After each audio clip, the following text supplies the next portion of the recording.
Hey everyone, Fed here at Moving Mountains Yoga, a channel dedicated to tips and hacks on how to improve your hot yoga practice. Tip number 1, there are no hacks, just do the work. I've been teaching hot yoga for over 10 years now, and many have described my teaching style as average, so more than enough reason to start a YouTube channel. But enough about me. Today, I'm going to bust 5 of the most common myths about hot yoga. Let's get right into it. Myth number 1. It's like a sauna. A hot yoga class is not as hot as a sauna. The temperature in a sauna varies from 80 to 100 degrees Celsius, whereas a hot yoga class usually is between 40 to 42 degrees Celsius. However, the humidity will be much higher, and you won't be just sitting around zealously guarding your own genitalia. So you'll definitely feel the heat, and you'll forget about your genitalia. Myth number 2. It's all about the heat. Contrary to what your obsessive neighbor has been telling you, hot yoga is not all about the heat. The magic lies in the very specific series of 26 postures plus 2 breathing exercises done in a very specific order. The heat will help you go deeper into each posture, increasing its benefits, and it'll keep you safe because your body will be warm and more pliable. It'll also kick your ass, so it's like a lucky bonus, or a curse, depending on how you look at it.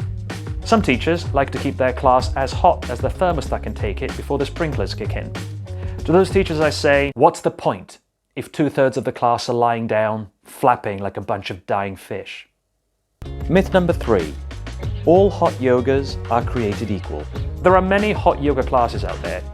However, not all of them include the very specific series of postures I mentioned before, or perhaps not in the same order.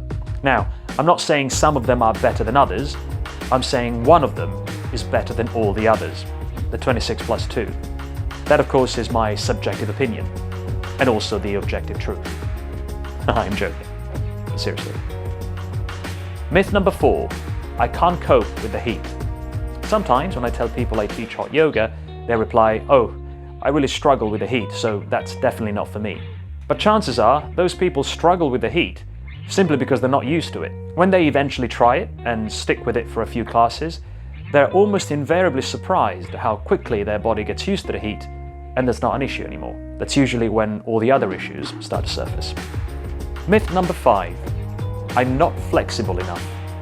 This is probably the most common myth about yoga, and I'm going to bust it with this very famous analogy. Saying you're too inflexible to do yoga, it's like saying you're too hungry to have a meal, or too dirty to have a bath, or too vain to have your own YouTube channel. That's it. Well, I did say 5, didn't I?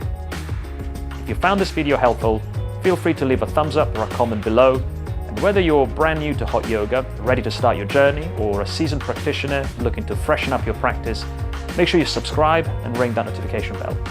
Also, for anything fitness, check out my website movingmountainsfitness.co.uk, and if you're ever in London, make sure you visit BYC Hot Yoga in Chiswick, best hot yoga studio in town, where they still let me teach from time to time, despite the numerous emails of complaint. Catch you later. Namaste.